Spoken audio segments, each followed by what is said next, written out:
नमस्कार बच्चों, ईसा classes online education में आपका एक बार फिर से स्वागत है।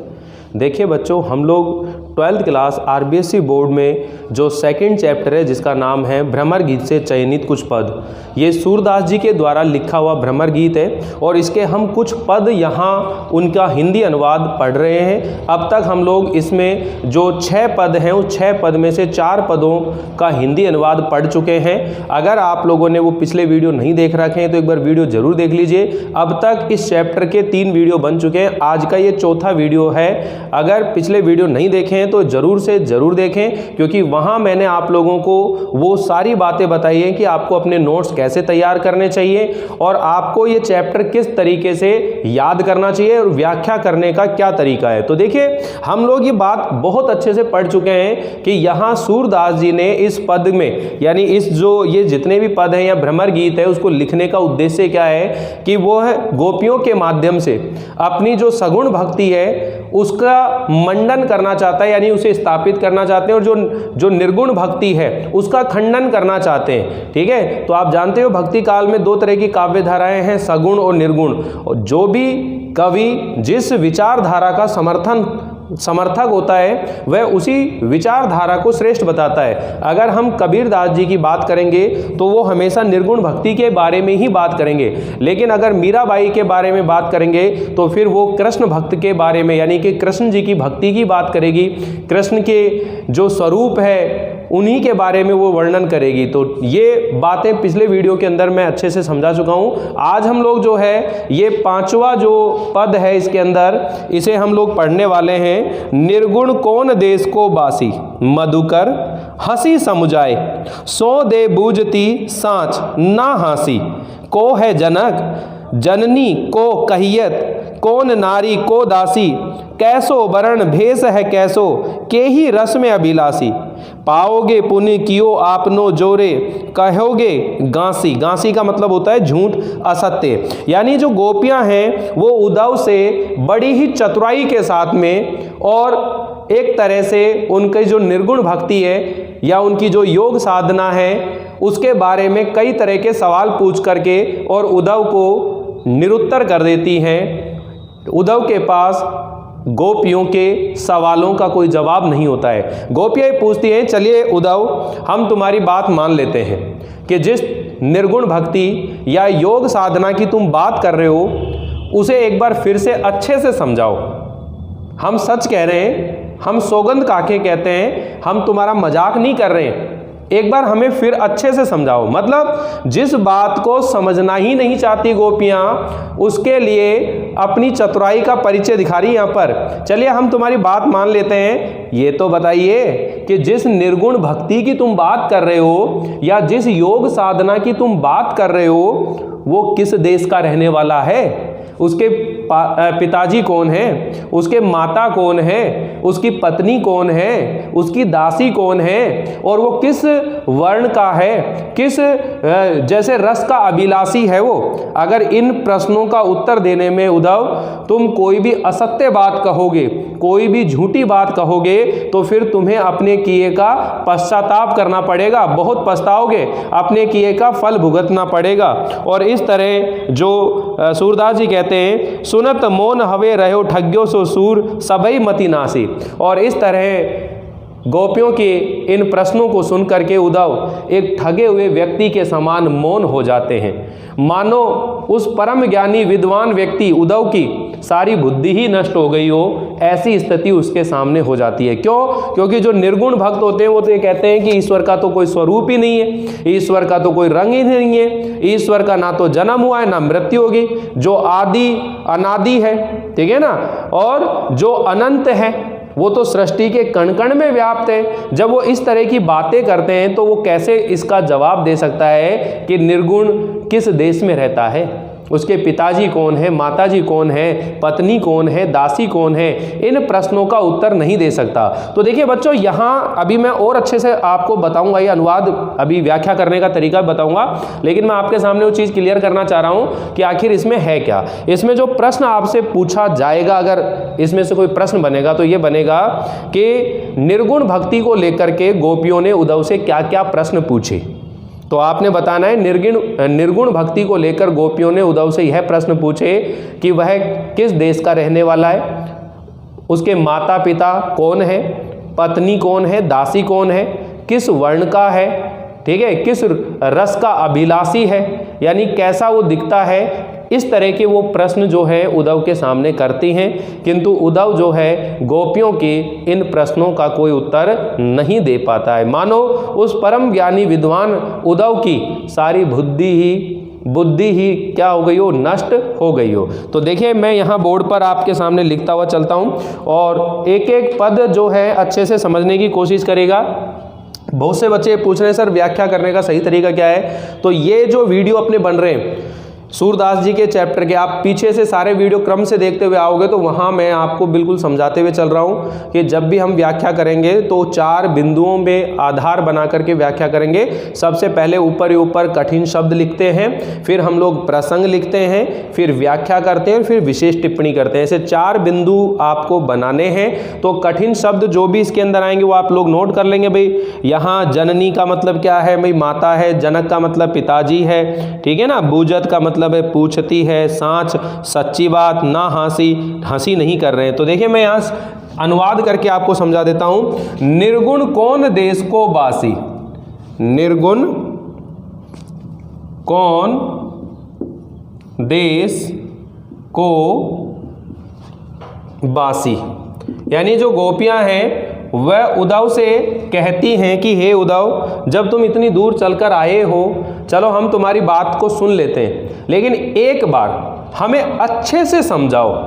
हम तुम्हारी कोई हंसी नहीं उड़ा रहे हैं, हम सौगंध खाकर कहते हैं कि हम तुम्हारी हंसी नहीं उड़ा रहे हैं। जैसे ये तो वही बात हो गई कि कोई आपसे अपने सारे ज्ञान की बातें कह दी और अंत में आप कह रहे हो सर एक बार और समझाओ हमको, तो अभी कुछ समझ में नहीं आया।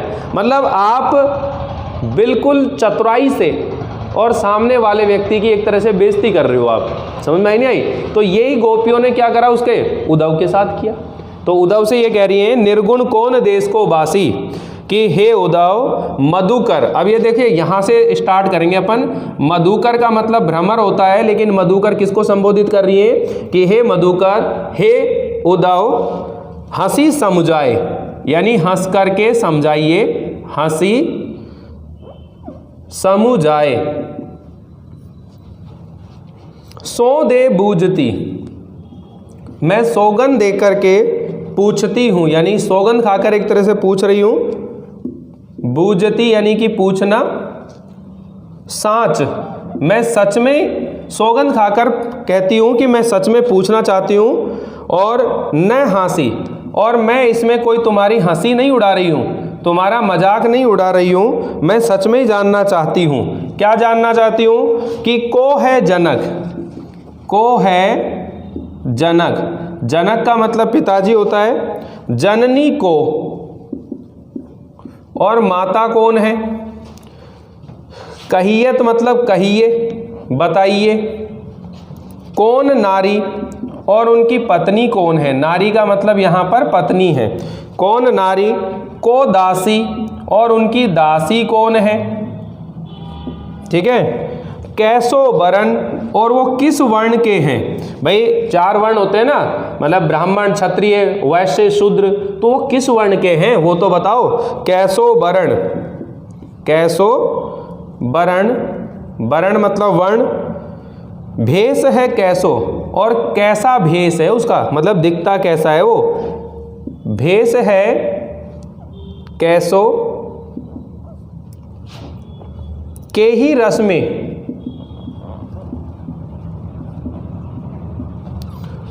के ही रस में अभिलाषी, और किस रस को चाहता है, यानी कौन सा रस उसे प्रिय लगता है, किस रस का अभिलाषी है वो।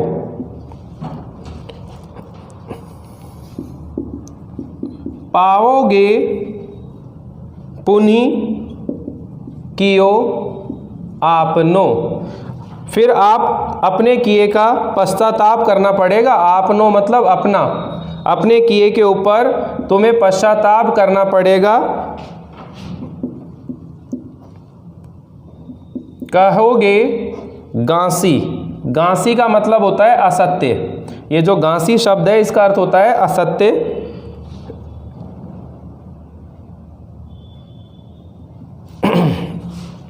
सुनत मौन,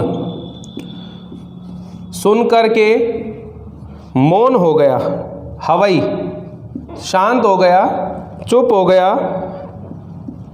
रहियऊ ठग्यो सो, एक ठगे हुए व्यक्ति के समान, सो मतलब समान, सूरदास जी कहते हैं इस बात को, सबई मति नासी, सबई मति नासी, मानो उसकी सारी बुद्धि ही क्या हो गई हो, नष्ट हो गई। तो वापस सुनिएगा बच्चों कि इस पद के अंदर भक्त कवि सूरदास जी ने जो गोपियां हैं वो अपने भोलेपन के साथ साथ अपनी जो वाक चातुर्य है, अपनी वाणी की जो चतुरता है, उससे उद्धव के ब्रह्म ज्ञान की खिल्ली उड़ाती हैं, वो उसका मजाक उड़ाती हैं कि हे उद्धव निर्गुण कौन देश को वासी, कि हे उद्धव जिस निर्गुण योग साधना की तुम बात कर रहे हो वो किस देश का रहने वाला है। हे मधुकर हंसी समझाओ, हंस करके अच्छे से समझाओ, सो दे बूझती सांच, हम सौगंध खाकर कहते हैं हम सच में जानना चाहते हैं, ना हंसी, हम तुम्हारी कोई हंसी नहीं उड़ा रहे हैं, हम सच में जानना चाहते हैं कि जिस निर्गुण योग साधना की तुम बात कर रहे हो वो किस देश का रहने वाला है। को है जनक, उसके पिताजी कौन है, जननी को और उसकी माता कौन है, कहिए बताइए, कौन है नारी, कौन है उसकी पत्नी, को दासी, कौन है उसकी दासी, कैसो वर्ण, किस वर्ण के हैं, भेष है कैसो, कैसा भेष है, कैसे वो दिखते हैं, के ही रस में अभिलाषी, और किस रस की अभिलाषा करने वाले हैं, इच्छा रखने वाले हैं, किस आनंद में रस में रहने वाले हैं, पाओगे पुनि कियो आपनो जोरे, और कहोगे गांसी, कि हे उद्धव इस चीज को ध्यान रख लेना, अगर हमारे इन प्रश्नों का उत्तर देने में तुमने कोई भी असत्य बात कही, गांसी का मतलब असत्य, कोई भी असत्य बात कही तो फिर तुम्हें अपने किए पर पश्चाताप करना पड़ेगा। पाओगे पुनि कियो आपनो जोरे, फिर जो आप कर रहे हो ना उसका फल भुगतोगे अपने आप, ये ध्यान ना, तुम्हें अपने किए का पश्चाताप करना पड़ेगा, बहुत पछतावा करना पड़ेगा। और सूरदास जी कह रहे हैं कि इस तरह गोपियां अपने भोले भाले स्वभाव के साथ साथ अपनी वाक चातुर्य, अपनी वाणी की चतुरता से उस परम ज्ञानी उद्धव के, मतलब सुन करके जो उद्धव है वो एक ठगे हुए व्यक्ति के समान क्या हो गया, बिल्कुल मौन हो गया, मानो उसकी सारी बुद्धि ही क्या हो गई हो, नष्ट हो गई हो। तो इस तरह यहाँ कवि सूरदास जी ने गोपियों के भोलेपन के स्वभाव के साथ साथ उनकी वाक चातुर्य, उनकी वाणी की जो कुशलता है उसका भी यहाँ वर्णन किया है। और गोपियों के प्रश्नों का उद्धव के पास कोई जवाब नहीं होता है और वो उन प्रश्नों को सुनकर बिल्कुल निरुत्तर हो जाता है। आप ये भी कह सकते हैं कि यहाँ गोपियों के द्वारा निर्गुण भक्ति को लेकर कई तरह के प्रश्न पूछे गए हैं, ठीक है ना, लेकिन उद्धव उन प्रश्नों का कोई भी उत्तर नहीं दे पाता है, बिल्कुल एक ठगे हुए व्यक्ति की तरह मौन हो जाता है, मानो उसकी सारी बुद्धि ही नष्ट हो गई हो। क्लियर सभी को? जब आप इस पद की क्या करेंगे, व्याख्या करेंगे, तो आप शुरू में वही लिखेंगे कि प्रस्तुत पद हमारी पाठ्य पुस्तक सृजन के पाठ सूरदास यानी भ्रमर गीत से चयनित कुछ पद शीर्षक से उद्धृत है या लिया गया है। इस पद के रचयिता या कवि सूरदास जी हैं। यह पद भ्रमर गीत से संकलित है। इस पद में भक्त कवि सूरदास जी ने गोपियों के भोलेपन के साथ साथ उनके वाक चातुर्य का वर्णन किया है और गोपियों का प्रश्न का जो परम ज्ञानी उद्धव है वो कोई भी उत्तर नहीं दे पाता है, निरुत्तर हो जाता है। उसी घटना का यहाँ पर वर्णन किया है, फिर आप व्याख्या कर देंगे। और जब विशेष टिप्पणी लिखेंगे तो पिछले वाले वीडियो के अंदर मैंने आपको लिख करके बता दिया कि पहला पॉइंट बिल्कुल सब के अंदर जितने भी पद के चैप्टर रहेंगे सब के अंदर कॉमन रहेगा, प्रस्तुत पद की भाषा सरल सुबोध प्रवाहमयी है तथा शब्दों का प्रयोग भावानुकूल किया है। तो ये विशेष टिप्पणी का एक पॉइंट हो जाएगा। अंत में मैं एक बार दोबारा नोट करवा दूंगा। दूसरा पॉइंट जो रहेगा कि इस पद में मधुरता सरसता एवं गेयता है और ब्रज भाषा का प्रयोग किया गया है। 2 पॉइंट क्लियर है। तीसरा पॉइंट अपन अलंकारों के बारे में बता सकते हैं, या जो काव्य के गुण होते हैं 3, ओज गुण, माधुर्य गुण और प्रसाद गुण। तो अब अपने जितने भी चैप्टर हैं सबके अंदर आप ये जो चाहे कबीरदास जी का पढ़ रहे, ये सूरदास जी का पढ़ रहे हैं, रहीमदास जी का पढ़ेंगे और कवि भूषण का भी पढ़ेंगे। कवि भूषण के अंदर सिर्फ ओज गुण आएगा, बाकी कवि बिहारी भी जब पढ़ेंगे तो वहाँ पर भी जो है माधुर्य गुण या फिर प्रसाद गुण का ही वर्णन किया जाएगा। तो इस तरह से हम लोग, ज़्यादा चैप्टर है नहीं इस बार, आप लोगों को 5-5 चैप्टर जो है सर्जन बुक में आपको याद करने हैं। बहुत अच्छे से तैयारी होने वाली है, थोड़ा सा अपने आप को व्यवस्थित करते हुए चलिए, ठीक है बच्चों। अब लास्ट जो पद बचा हुआ है उसका अनुवाद भी सुन लीजिए और फिर हम लोग इसके क्वेश्चन आंसर भी देखते हैं। देखिए, यहाँ गोपियों की जो विरह वेदना है उसी का वर्णन किया है कि गोपियाँ भगवान श्री कृष्ण जी के आने का इंतजार कर रही थी, दिन रात उनके आने के प्रतीक्षा कर रही है, किंतु आज भगवान श्री कृष्ण जी स्वयं ना आकर के और उनके प्रतिबिंब के रूप में उन्होंने उद्धव को जैसे भेज दिया है, तो उनकी जो विरह वेदना है वो और भी ज़्यादा बढ़ गई है। मिलन के समय अपने प्रियतम के साथ ब्रज में जो कुंज बाग बगीचे उपवन यमुना नदी के किनारे गाय चराते हुए क्रीड़ाएं करना, लीलाएं रचना, मिलन के समय जो स्थान जो वस्तुएं प्रिय लगती हैं, बिछड़ने समय जब हम उससे बिछड़ जाते हैं, जुदा हो जाते हैं, तो वही चीज़ें हमें कष्टदायक लगती हैं, पीड़ा देने वाली लगती हैं। तो यहाँ इसी बात का वर्णन किया गया है। ये जो पद है हमारा, इसके अंदर गोपियों की विरह व्यथा का वर्णन किया गया है और उनकी जो व्यथित मनोदशा है उसका बहुत अच्छे ढंग से यहाँ पर चित्रण किया है। तो देखिए, मैं यहाँ आपको ये पद समझा देता हूँ कि बिनु गोपाल बैरिन भई कुंजे, कि हे उद्धव, हमारे गोपाल अर्थात भगवान श्री कृष्ण जी के बिना ये जो कुंज हैं, ये ब्रज के जो कुंज हैं, ये हमारे बैरी हो गए हैं, शत्रु की भांति हमें लग रहे हैं। मिलन के समय, यानी कि जब कोई प्यार करने वाला प्रियतम हमारे साथ होता है, तो उसके साथ जिन स्थानों पर हम घूमते हैं, जिन स्थानों पर उनके साथ हंसी मजाक करते हैं, कहीं भी उसके साथ घूमते बड़ा आनंद लगता है। लेकिन जब उसी व्यक्ति से हम बिछड़ जाते हैं तो वही स्थान जो है हमें कष्टदायक, पीड़ादायक लगते हैं। क्यों? क्योंकि वहाँ उस प्रिय की यादें हैं। उसे याद आता है कि कल ही हम यहाँ ऐसे घूमते थे, ऐसे खेलते थे, कितना आनंद आता था, और एक आज है उसके बिना सब सूना सूना लग रहा है। तो यहाँ इस पद के अंदर गोपियों की जो विरह व्यथा है उसका यहाँ वर्णन किया गया है। और गोपियाँ उद्धव से कह रही हैं कि हे उद्धव, बिनु गोपाल बैरिन भय कुंजई, कि हे उद्धव, भगवान श्री कृष्ण जी के बिना ये ब्रज के जो कुंज हैं ये हमें शत्रु की तरह लग रहे हैं, हमें शत्रु की तरह प्रतीत हो रहे हैं। कुंज का मतलब ये होता है बच्चों, जैसे बाग होता है, बगीचा होता है, ऐसे कुंज होता है, ठीक है ना। इनमें थोड़ा थोड़ा अंतर होता है भाई। जैसे वन है तो वन के अंदर घनापन होता है और वन से भी ज़्यादा खतरनाक जंगल होता है, ठीक है। तो जंगल वन में भी अंतर होता है। ऐसे बाग जो होता है एक नॉर्मल होता है, बगीचा एक छोटा एरिया हो जाता है, ठीक है ना।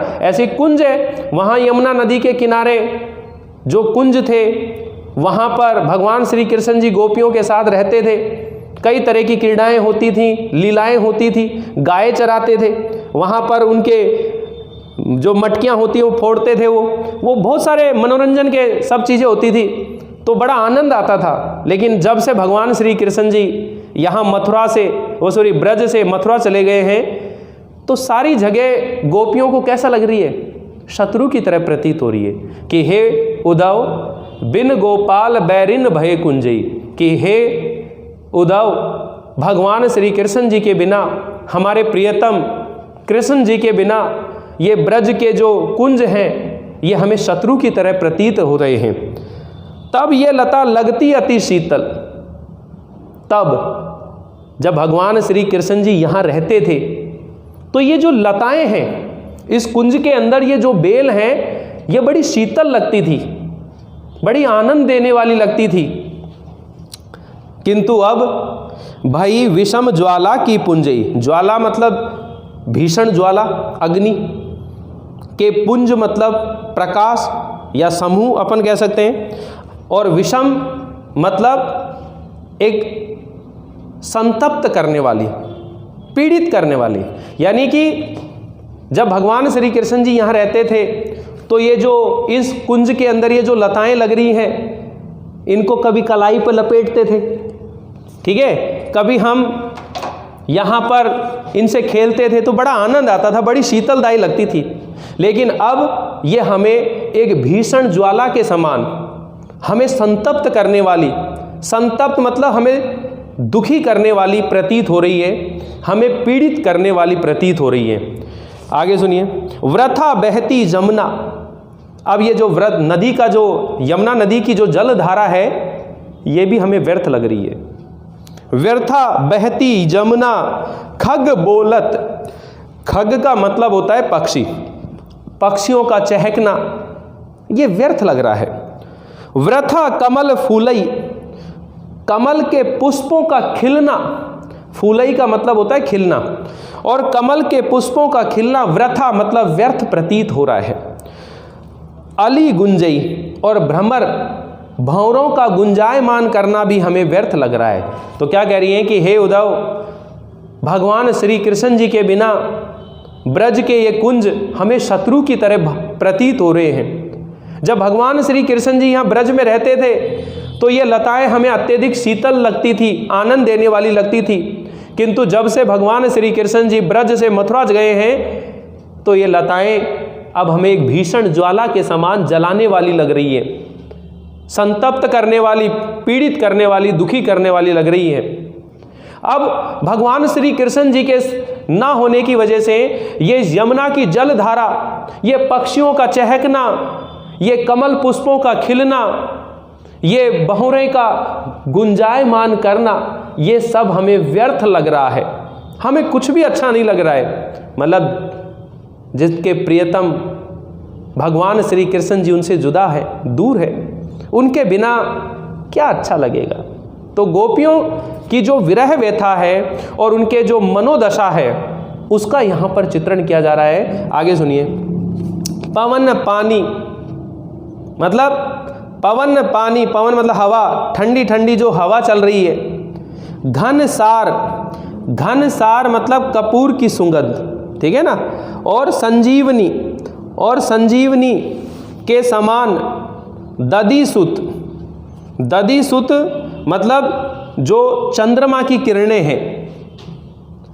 भानु भई बुंजई, अब सूर्य की समान, भानु मतलब सूर्य, ठीक है। अब देखो तीन चीजें यहाँ पर कि यहाँ यमुना के नदी के किनारे जो ठंडी ठंडी हवा बह रही है, जो यहाँ पर कपूर की सुगंध आ रही है, और ये जो चंद्रमा की शीतल किरणें हैं, ये हमें सूर्य की किरणों के समान जला रही हैं, सूर्य की किरणों के समान संतप्त कर रही हैं, हमें पीड़ित कर रही हैं।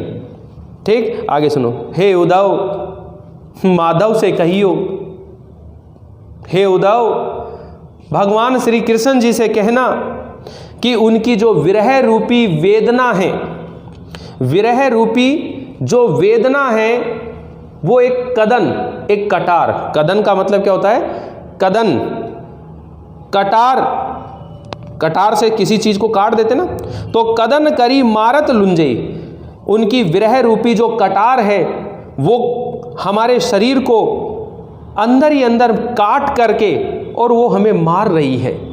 मतलब उनकी जो विरह रूपी जो वेदना है, पीड़ा है, वो अंदर ही अंदर हमारे को मार रही है, काट रही है अंदर ही अंदर।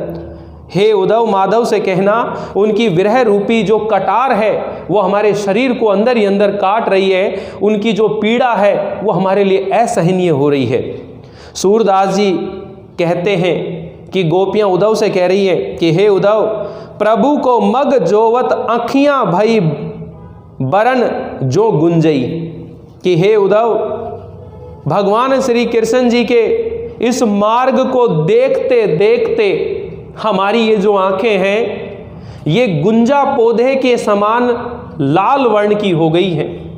देखिए, अब देखो बच्चों, ये जो गुंजई शब्द आ रहा है ये गुंजा पौधा होता है और अनार के दाने आते हैं, जैसे इस तरह के लाल लाल रंग के इसके बीज होते हैं। तो गुंजा पौधा जो है आप नेट के ऊपर सर्च करके देख लिया, मैं आपको बता नहीं सकता गुंजा पौधा कैसे होता है। जैसे मैं आपसे कहूँ नीम का पेड़, तो आपको सबको समझ में आ जाएगा हाँ साहब नीम का पेड़ होता है, लेकिन गुंजा का पौधा मैं आपके सामने बोल रहा हूँ, आपको समझ में नहीं आ रहा होगा, तो आपने क्या करना है, नेट के ऊपर गुंजा या घुंगूची, घुंगूची क्या बोला जाता है उसको, घुंगूची, तो कह रहे हैं कि वो लाल रंग का होता है। तो कह रहे हैं कि हे उद्धव, भगवान श्री कृष्ण जी के मार्ग को देखते देखते हमारी आंखें जो है गुंजा पौधे के समान लाल वर्ण की हो गई हैं, अर्थात एक घुंगूची के समान लाल वर्ण की हो गई हैं, बिल्कुल लाल, यानी कि आंखें जो हैं सूज गई है उस मार्ग को देखते देखते, ऐसी हमारी स्थिति हो गई है। तो आप यहाँ पर ये कह देंगे, वापिस सुन लीजिएगा एक बार, कि इस पद के अंदर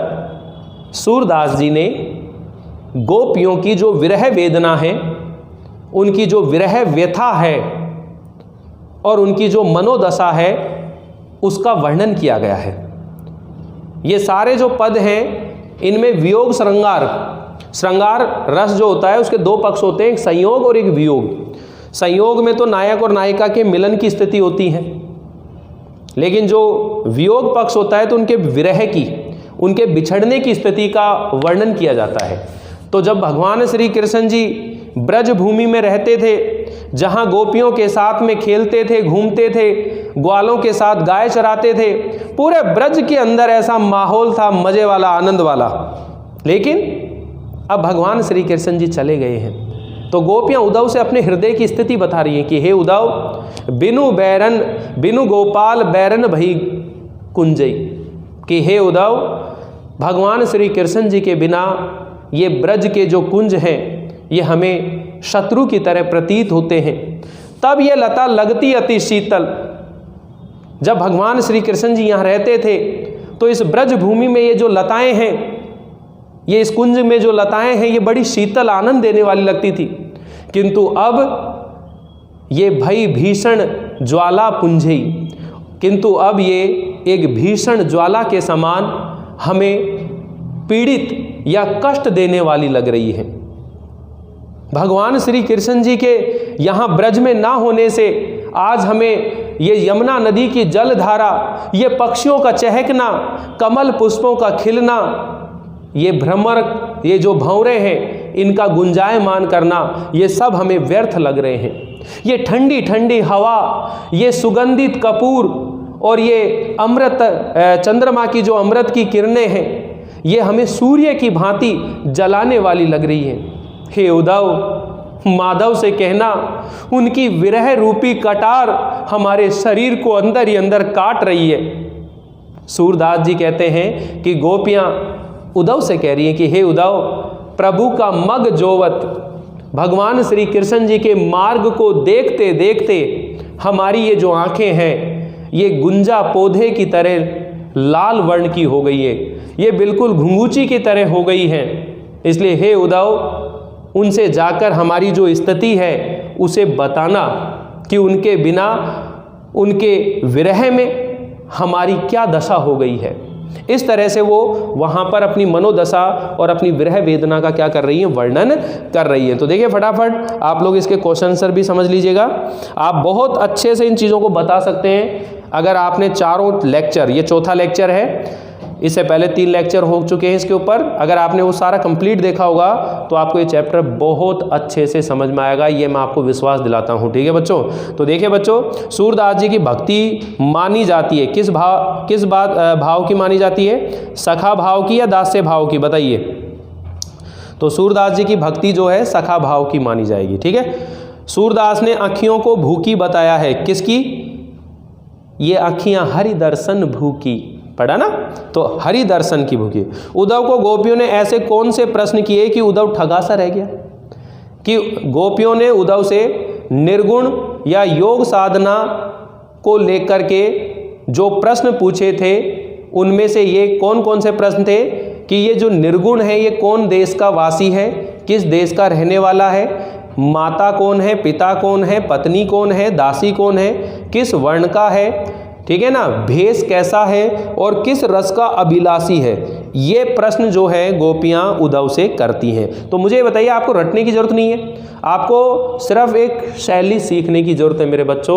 कि मैं आप लोगों को ये चाह रहा हूँ कि आप सभी स्टूडेंट जो इस चैनल पर यहाँ अध्ययन कर रहे हैं, आप सब इतने शानदार तरीके से सीखें। पहला काम जो होता है वो ये काम होता है कि हम सारे कोर्स को पढ़ें, बिल्कुल ध्यान से समझे, सुने वीडियो को पूरा। सेकंड काम होता है कि हम सेल्फ नोट्स बनाएं, खुद के अपने तरीके से बनाएं। आपने चैप्टर पढ़ लिया, पूरा वीडियो देख लिया, आप जो भी चैप्टर का आप नोट्स बनाते हो उसकी पूरी जो गाइड है उसको आप पढ़ें, कोई दिक्कत नहीं है, आराम से उसमें देखें कि क्या क्या लिख रखा है, क्या लैंग्वेज, कौन कौन से प्रश्न, कौन से अन्य महत्वपूर्ण प्रश्न है, सब बनाएं और फिर अपने तरीके से बनाएं आप नोट्स, अपने तरीके से उसको करने की कोशिश करें। फिर आप कहीं से कुछ भी पूछ लो, साहब मज़ा आ गया। अब इस चैप्टर में 6 पद हैं, 6 के 6 पद आप शॉर्ट में आप एक नोट्स टाइप में बना लीजिए कि पहले पद में ये घटनाएं हैं, दूसरे पद में ये घटनाएं हैं, तीसरे में ये, चौथे में ये, पांचवें में, इस तरह से आप लोग करते हुए चलें। जब अपना रिवीजन क्लास चलेगा तो वहाँ पर भी मैं आप लोगों को फटाफट क्विक 10 चैप्टर हैं सृजन बुक में, 10 चैप्टर 7 दिन के अंदर आपका रिविजन, उसमें 4 चैप्टर हैं, यानी कि दोनों बुक 10 दिन के अंदर 1 घंटे की रोज क्लास लगे तो 10 दिन के अंदर आपके 14 चैप्टर क्लियर। ठीक है, व्याकरण के अंदर भी आपका ज़्यादा पोर्शन नहीं बचा है, भाषा व्याकरण लिपि का एक टॉपिक बचा है, पारिभाषिक शब्दावली बची है, पत्र बचे हैं, ठीक है, और 4 अलंकार आपको याद कर रहे हैं।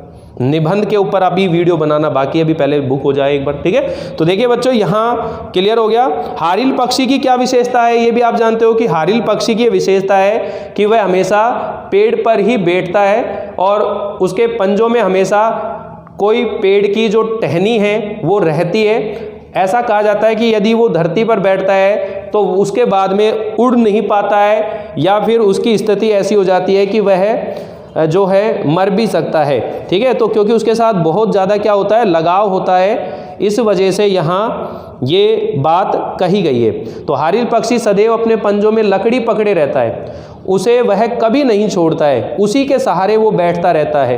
तो ये हारिल पक्षी की विशेषताएं हैं। लघुतरात्मक प्रश्न है बच्चों, गोपियों को उद्धव का योग संदेश किसके समान लगा, तो ये तो आप बता ही देंगे।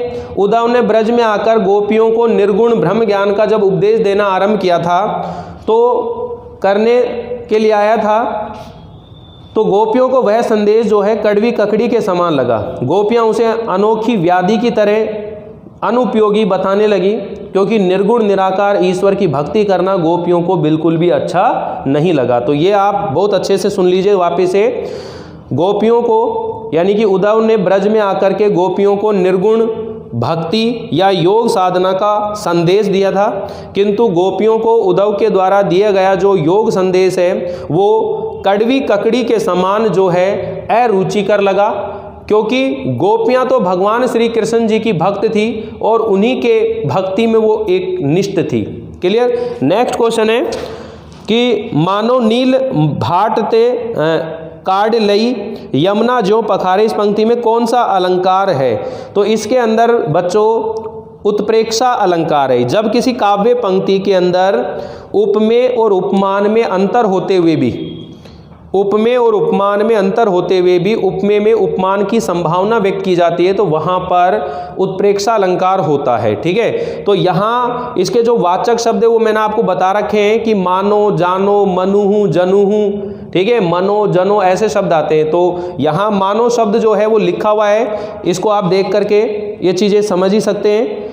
ठीक है, तो ये जो पंक्ति है इसमें उत्प्रेक्षा अलंकार है, और मैंने आपको परिभाषा समझाई दी है कि जब उपमेय और उपमान में अंतर होते हुए भी उपमेय में उपमान की संभावना व्यक्त की जाती है तब उत्प्रेक्षा अलंकार होता है। इस पंक्ति में यमुना के काले होने में मथुरा वासियों को नील माट में से निकालकर यमुना में धोने की संभावना व्यक्त की गई है, और मानु शब्द का प्रयोग किया गया है और इसीलिए उत्प्रेक्षा अलंकार है। इसका जो महत्वपूर्ण क्वेश्चन है, सूरदास जी के पदों में वर्णित प्रेमा भक्ति भावना का वर्णन कीजिए, ये महत्वपूर्ण प्रश्न है बच्चों, और इसके जो नोट्स हैं वो भी आप लोगों को मिल चुके हैं। सूरदास जी के पदों में वर्णित प्रेमा भक्ति भावना का वर्णन कीजिए। सूरदास ने भ्रमर गीत से संबंधित पदों में वियोग श्रृंगार के साथ साथ प्रेमा भक्ति का भी सुंदर वर्णन किया है। तो आप ये ध्यान रख लेंगे कि जो सूरदास जी के द्वारा भ्रमर गीत लिखा गया है या इसके पद जो हैं ये वियोग श्रृंगार से संबंधित हैं, किंतु इसमें प्रेमा भक्ति का भी सुंदर वर्णन किया गया है। गोपियों ने निर्गुण भक्ति का जो है विरोध किया है, और सगुण भक्ति, सगुण साकार जो आराध्य भगवान श्री कृष्ण की भक्ति के ऊपर बल दिया है। उन्होंने अपने आराध्य को प्रियतम या अपने प्राण प्रिय बताते हुए उसके साथ अनन्य प्रेम निष्ठा, समर्पण भावना और विरह व्यथा और उपालम आदि की बहुत मार्मिक व्यंजना की है। और सूरदास ने अपने आराध्य प्रियतम को लेकर गोपियों को विरह वेदना से व्यथित बताया है। तो दूसरी ओर पूर्व काल में प्रियतम के साथ की गई लीलाओं और प्रेम आलापों का स्मरण करवाकर प्रेमा भक्ति का प्रसार किया है। तो इस तरह से आप ये जो है इसका उत्तर आप बता सकते हैं। तो यहाँ ये जो सूरदास जी का चैप्टर है बच्चों आप लोगों को बिल्कुल अच्छे से याद हो गया होगा। किसी तरह की कोई डाउट, कोई दिक्कत हो भी अगर आपको, तो आप पर्सनली मुझसे मैसेज करके पूछ सकते हैं। मैं हमेशा आपके सभी जो मैसेज आते रहते हैं, उनके जो भी डाउट आते रहते हैं, उनके जवाब मैं आपको हमेशा देता ही हूँ। तो आप बिल्कुल अपना पन समझ करके और यहाँ अध्ययन करते रहें। मिलते हैं अगली बार अगले चैप्टर को लेकर। तब तक के लिए थैंक यू, बाय बाय।